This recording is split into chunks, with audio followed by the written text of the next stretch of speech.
Ladies and gentlemen, buckle up, because what you're about to hear isn't just a trade deal. It's a high-stakes game of international intrigue, where the vehicles in your driveway could become weapons in a silent war. On January 16, 2026, Canadian Prime Minister Mark Carney shook hands with Chinese President Xi Jinping in Beijing, sealing a new strategic partnership that's sending shockwaves through North America. This isn't about greener roads, it's about opening the floodgates to potential espionage on wheels. Let's break it down.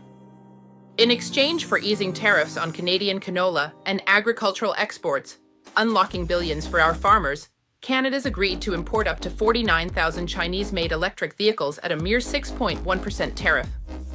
Carney calls it a landmark step toward net zero goals and job-creating investments from China. But make no mistake, this quota could balloon to 70,000 in 5 years, flooding our market with subsidized EVs from giants like BYD and NIO. Sounds like a win. Think again. This deal isn't just economic, it's a geopolitical powder keg. First, the US-Canada rift. Our southern neighbors have slapped 100% tariffs on Chinese EVs, viewing them as economic saboteurs and security threats. By carving out this quota, Canada risks alienating Washington at a time when trade tensions are boiling. Think CUSMA renegotiations and whispers of 51st state pressure. Diverging from our closest ally could invite border chaos, supply chain scrutiny, or worse, penalties that hit our economy hard. As one think tank warns, we're becoming the weak link in North American defense, all for a handful of cheaper batteries. But the real danger lurks deeper, in the shadows of espionage. We've seen this playbook before. Remember Huawei? Banned from our 5G networks in 2022 over fears of backdoors for Chinese spying tied to the People's Liberation Army. Or DJI drones. Phased out by the RCMP and CBSA in 2023 to 2024 after data leaks to Beijing servers raised red flags. Under China's national intelligence law, companies must hand over data to the state, no questions asked. Now, imagine that in your car. These EVs aren't just vehicles, they're rolling data centers packed with cameras, sensors, GPS, and cloud connectivity.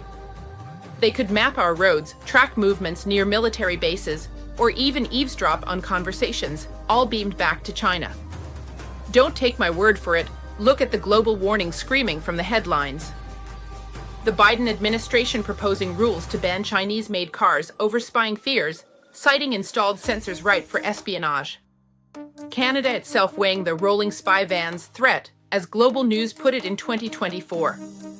The UK banning EVs with Chinese parts from military sites, fearing they could snoop on intelligence hubs from miles away. A China expert exposing the dark side, spying, slave labor, and a plot to kill the US car market. Electric espionage. After TikTok, drones, and security cameras, Chinese cars now face spying allegations, as Sumit Alyawat reported in 2025. The Financial Times highlighting UK bans on EVs from military bases over Chinese spy fears. Tech Weekly warning that Chinese EVs equipped with cameras could spy on Danish military bases. Even the mod issuing alerts amid fears China could use electric vehicles to spy on military staff. This isn't paranoia, it's precedent. CSIS briefings from 2025 flagged Chinese EVs as Trojan horses for intel gathering. US probes are set to restrict their software by 2027. Yet here we are, inviting thousands into Canada without ironclad safeguards.